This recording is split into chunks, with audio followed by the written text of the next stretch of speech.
This is a sun-baked, air-fried, home-dried Froggy Triscuit, R.I.P, little homie. And this is what nobody tells you about living in the South. If you live in the South and you live on a body of water, I live on a pond, in the springtime, the surface of that water will shake. It will actually vibrate with the tens of hundreds of kabillions of little tadpoles. And then in summertime, they crawl out of the pond. It is like a scene from the Bible. And then they will suction themselves up to any cool surface in your home, namely the windows and the doors. They will croak bloody murder into your house like you owe them money. And then in the morning, you can see the journey that they took across your doors and windows because it's like a slimy, froggy Zamboni. Problem is, they only have a small amount of time once the sun comes back out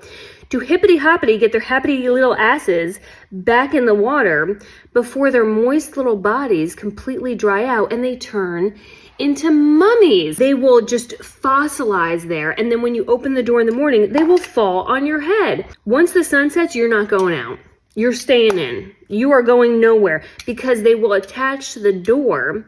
And then when you open the door, they will hop inside. A couple days, a couple weeks later, all you find is this little crusty, nasty Kermit under your couch or in a blanket. Isn't that nice? Finding these in your house is not the worst part. The worst part is when it rains and they get confused and they don't know where the pond is anymore. So it's just a mass casualty event in the morning. You walk outside your house, you drive anywhere, and you can hear them being squished underneath your tires.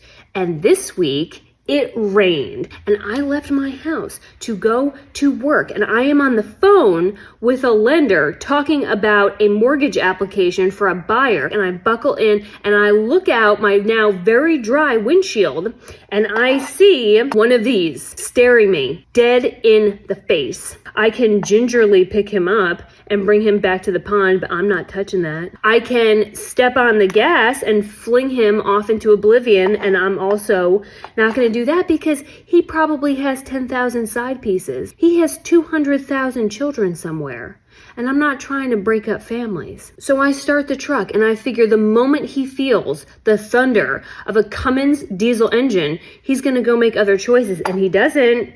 He holds on. And then it occurs to me that maybe he is stuck on the windshield.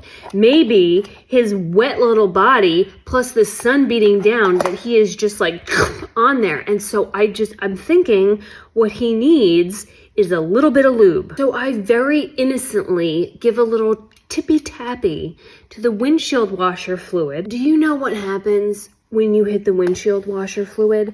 The sensor signals the blades to speed up. And so while still making full eye contact, I watch Kermit get drawn and quartered right before my eyes. And I am still on the phone with the lender, but I am screaming bloody murder, watching this horrific scene unfold in front of me. And this poor man on the other side of the phone has no idea what the hell is going on. So that's what it's like to live in the South. And that's what it's like to work with me.